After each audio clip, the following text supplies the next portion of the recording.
Olá pessoal, tudo bem com vocês? Professor Danilo Sakuma, do curso de Educação Física do Centro Universitário do Vale do Ribeira, e hoje estamos aqui com a nossa disciplina de Teoria e Prática das Ginásticas, onde vamos falar sobre um outro tema, vamos abordar uma outra modalidade gímnica, que é a ginástica aeróbica. Partindo então do que é a ginástica aeróbica, é uma ginástica que provoca a ativação da via aeróbia, usando como substrato principal o oxigênio nas células. Então, a oxigenação das células. Vocês vão ver, já devem ter ouvido falar sobre os termos de exercício aeróbico e exercício anaeróbico, certo?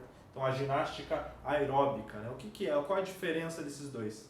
Principalmente a utilização ou não do oxigênio para dar energia para as células. Tudo bem? Basicamente é isso. Como funciona mais profundamente todo esse sistema, vocês vão ver numa outra disciplina chamada Fisiologia do Exercício.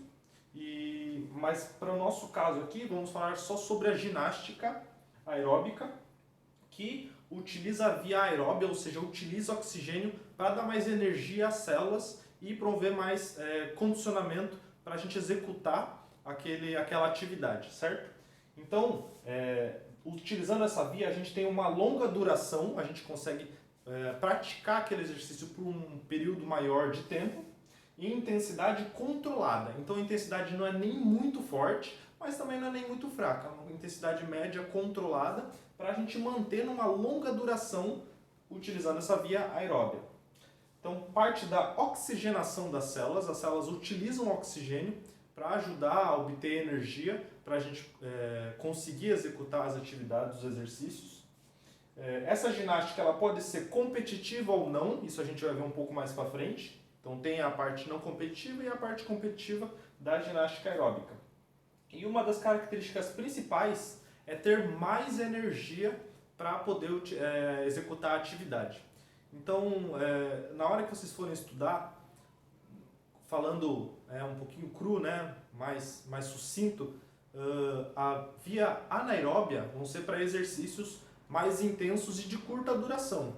Já na ginástica aeróbica, que utiliza a via aeróbia, utilizando oxigênio, a intensidade é um pouco mais moderada e o tempo de execução vai ser mais prolongado, certo? Aqui um desenho da ginástica. Agora vamos para a história. Então, como que essa ginástica surgiu, a prática dessa ginástica? Na década de 70, os métodos de Kenneth Cooper, ou apenas Cooper, vocês já devem ter ouvido falar, foram popularizados em todo o mundo em uma série de vídeos de exercícios. Então ele criou uma série de vídeos de exercícios que era estrelado pela estrela de cinema Jane Fonda. Então essa atriz de cinema, ela praticava esses exercícios de ginástica aeróbica, que foram criados pelo Kenneth Cooper, e começou a se popularizar. Então ele é um médico que começou a desenvolver uma técnica de como executar, uma metodologia de como executar atividade física, utilizando movimentações e exercícios que estimulassem o condicionamento físico e a via aeróbia. Aqui alguma imagem, né? Vocês já devem ter visto esses vídeos americanos, onde aparecem filmes onde uma pessoa está em casa, na frente da TV, praticando exercício, copiando o que aquela pessoa está fazendo. Então esse foi o início, né, da prática da ginástica aeróbica. Aqui uma capa de CD, né, de DVD na época, ou fita cassete na época. E aqui a foto da Jane Fonda, né, a atriz estrela de cinema. Então a partir daí que começou a popularizar essa prática gímnica, certo? E começou a se consolidar a ginástica aeróbica, graças a esse Kenneth Cooper.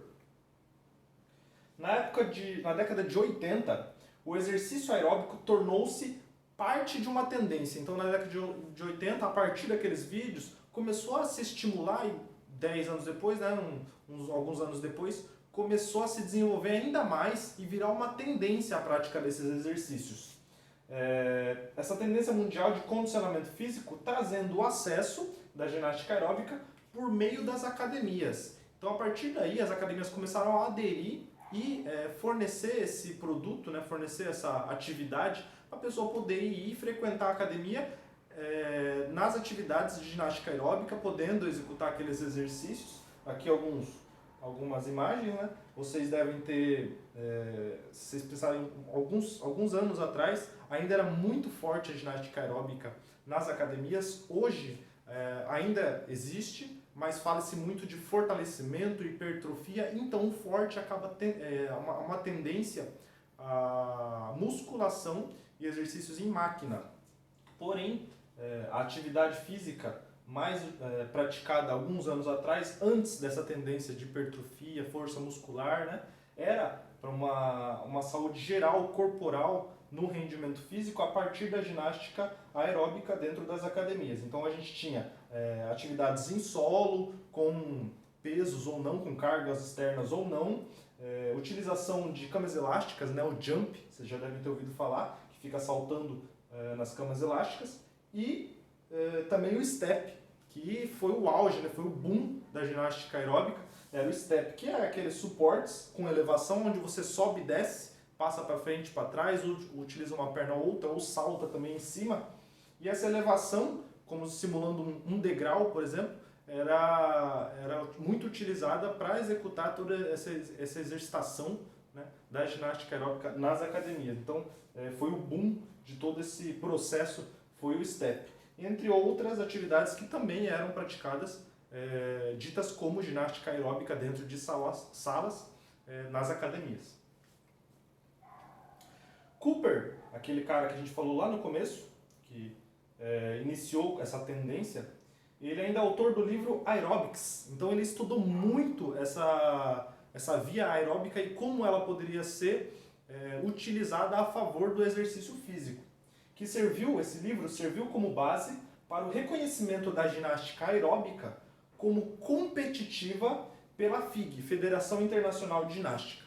Então a FIG, vendo todo esse processo, a Federação Internacional de Ginástica, o maior órgão de ginástica mundial, vendo toda essa crescente de uma modalidade gímnica, introduziu a ginástica aeróbica dentro das categorias competitivas, né, que existem dentro da ginástica. Que foi o que a gente falou lá no começo, na nossa primeira aula sobre história da ginástica, todas aquelas ginásticas competitivas e não competitivas. Então foi a partir daí, né, com o lançamento desse livro e com toda a crescente dessa tendência nas atividades, que a federação decidiu aderir a essa modalidade na sua categoria competitiva.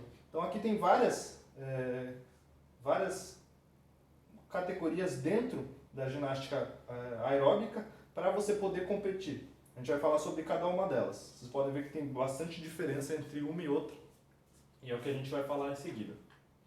Então, pensando nessas categorias, temos 7 categorias competitivas dentro, né, da Federação Internacional de Ginástica para ginástica aeróbica. Vamos falar sobre cada uma. Então, a individual, dentro da ginástica aeróbica, temos categorias, e são 7, né, as principais que a Federação Internacional de Ginástica aceita, né, como o padrão para ter dentro das competições. Então temos a individual masculina e a individual feminina, que é as duas imagens. Então é quando o ginasta apresenta sozinho, né, a sua apresentação coreográfica de ginástica aeróbica, certo? Essas categorias e as apresentações, cada uma, as primeiras que a gente vai falar agora, elas são meio que livres na sua parte artística. Porém, na parte técnica, ela tem que conter o que a gente falou lá no começo, que é a base do que é a ginástica aeróbica, né? Esses exercícios de uma intensidade controlada que utilizam a via aeróbia dentro da sua atividade, certo? Então, todas essas apresentações têm uma base, porém, na parte artística, ela tem uma certa liberdade para você decidir quais movimentos vão utilizar, como vai ser a coreografia, se vai ser mais rítmica, dançante, né? Ou simplesmente mais técnica. Daí vai da escolha do seu ginasta. Então tem a parte individual masculina, a parte individual feminina. Ela também é praticada em duplas, que é livre, ou seja, pode ser um homem com um homem, uma mulher com uma mulher, ou um homem com uma mulher, sendo duplas, tudo bem? Temos trios, que também é livre, podendo ser todos homens, todas mulheres, 2 homens, 1 mulher, 2 mulheres, 1 homem, certo? Então tem essa liberdade de gênero dentro das categorias de competição. Que tem aqui também as duplas e os trios presos, uma fotinha aqui para ilustrar para vocês. As próximas são em grupo, então nós vimos individual, masculino e feminina, duplas, trios e agora os grupos que são de 5 ginastas. Então agora é um grupo maior, né, de pessoas, são 5 ginastas, sendo que também é livre, podendo ser os 5 homens ou 5 mulheres e dividir, alternar ali 2 mulheres, 1 mulher e 4 homens, desde que o máximo contenha 5 ginastas para a apresentação. Aqui a gente também tem alguns exemplos, né, de como funciona essa apresentação. A próxima é a dança aeróbica, que são 8 ginastas. O que consiste a dança aeróbica? Ela já não é tão livre quanto essas outras. Então eu tinha dito que essas primeiras são um pouco mais livres na sua construção coreográfica de apresentação.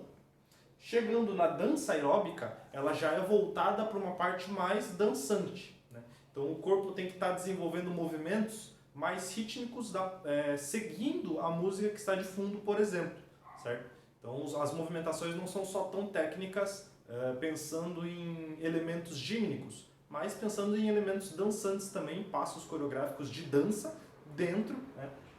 Ainda seguindo a característica aeróbia que a gente citou no começo. O número de participantes também aumenta, vai para 8 ginastas, sendo livre também em questão de gênero.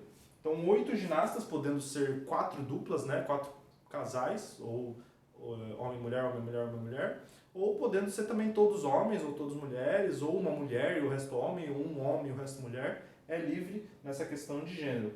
Mas aumenta para 8 ginastas, então a coreografia fica mais enxuta, né, tem mais possibilidade de trabalhar a apresentação a partir daí. Aqui tem um exemplo do que é a dança aeróbica. Dança aeróbica. E a última categoria também competitiva, que é o step aeróbico. Então, aquela modalidade que a gente viu que existe nas academias para o público geral, pode ser trabalhada para competições. Então, a ginástica aeróbica também consiste em 8 ginastas de forma livre em questão de gênero. Então, aquela questão de subir e descer um degrau, né, que é o step, utilizado para os exercícios aeróbicos, ela pode ser trabalhada em questão competitiva, certo? Tem competições onde reúne grupos de 8 ginastas, fazem uma coreografia dentro de uma música, né, seguindo o som de uma música, e a partir daí tem que ter toda uma batida, toda uma rítmica, junto com os movimentos gímnicos e com essa característica aeróbica, né, de respiração, de intensidade controlada, utilizando a via aeróbia. Então essas são as 7 categorias principais, 1, 2, 3, 4, 5, 6, 7, que são reconhecidas pela FIG e estimuladas da prática pela FIG, que realiza campeonatos em competições. Então, falando das competições, as principais competições que a Federação Internacional de Ginástica estimula que aconteçam é o Campeonato Mundial, que acontece a cada 2 anos, números pares, né, que iniciou desde 95. Então, desde o ano de 95, né, começou essa tendência de ter competições da ginástica aeróbica. Então pense que não é muito falado, não é muito estimulado pela população em geral, mas já existe há muito tempo dentro de competições pessoas, né, que desenvolvem muito essa modalidade até se tornar competitiva. Com a presença de vários continentes, então o Campeonato Mundial adere a vários continentes, sendo o auge da modalidade, é o ponto principal da ginástica aeróbica, o Campeonato Mundial. Existe também a Copa do Mundo, que é um dos eventos mais populares, de ampla participação internacional. Então a Copa do Mundo também ajuda a desenvolver, chama bastante público internacional, não só em algum continente, vários, totalmente internacional, aberto a todos os continentes. E temos os Jogos Mundiais, que o que são?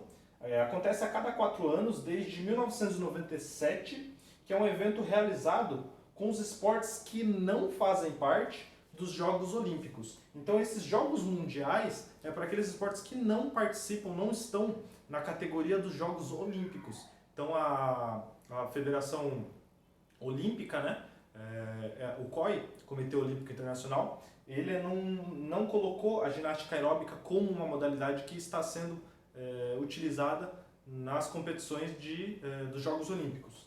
Então, existem os Jogos Mundiais, que não são tão conhecidos assim, mas aderem a esses esportes que não fazem parte dos Jogos Olímpicos. Então, esses são as três principais competições que a ginástica aeróbica está inclusa.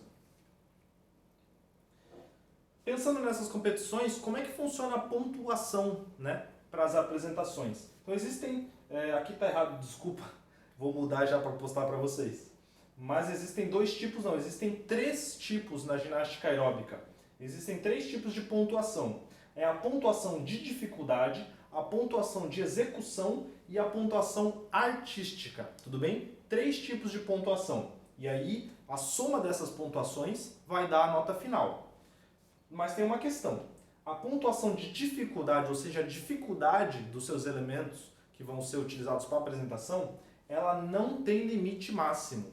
Por quê? Vai depender da dificuldade do movimento que o ginasta vai executar. Então, se tem um ginasta que executa um movimento muito difícil, não dá para mensurar a pontuação daquela movimentação.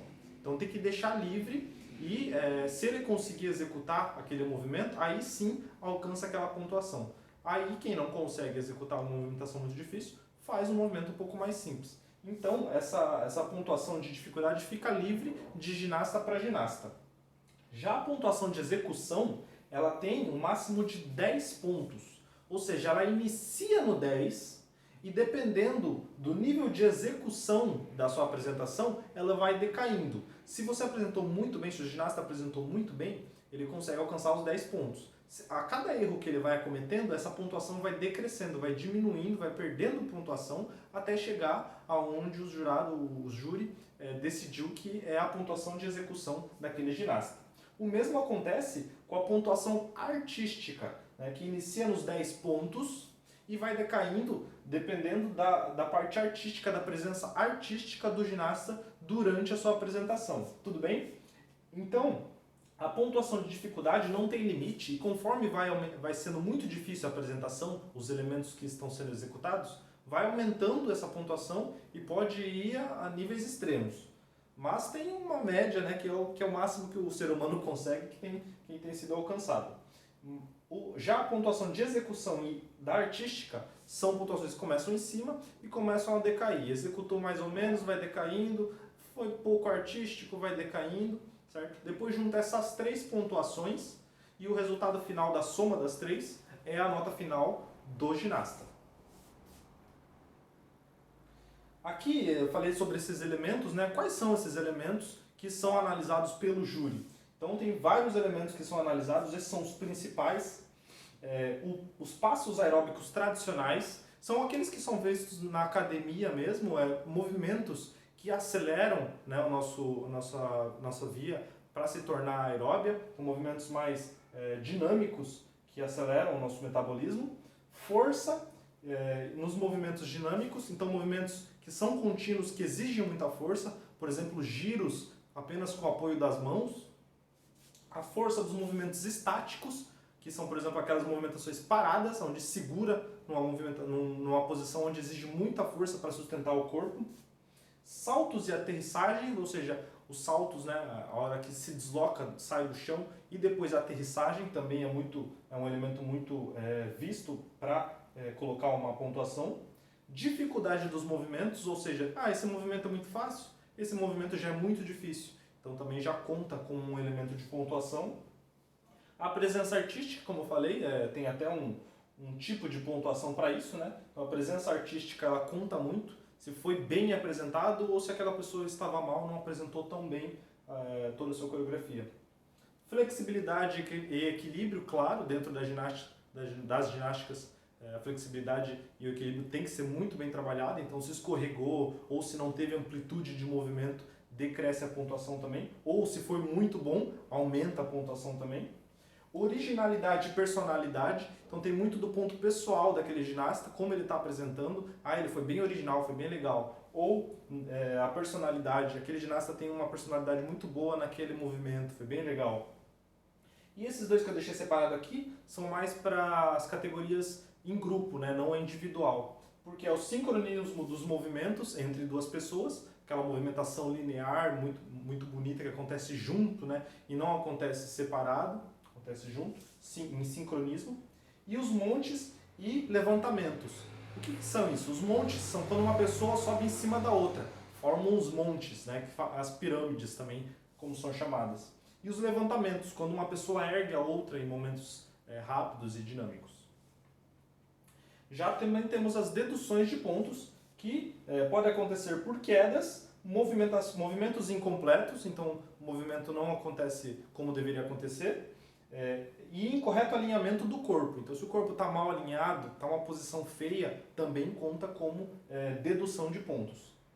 E a desincronização entre os ginastas também pode contar para uma dedução de pontos. Então, se eles não estão sincronizados, cai o ponto e o júri determina ali uma dedução de tantos pontos.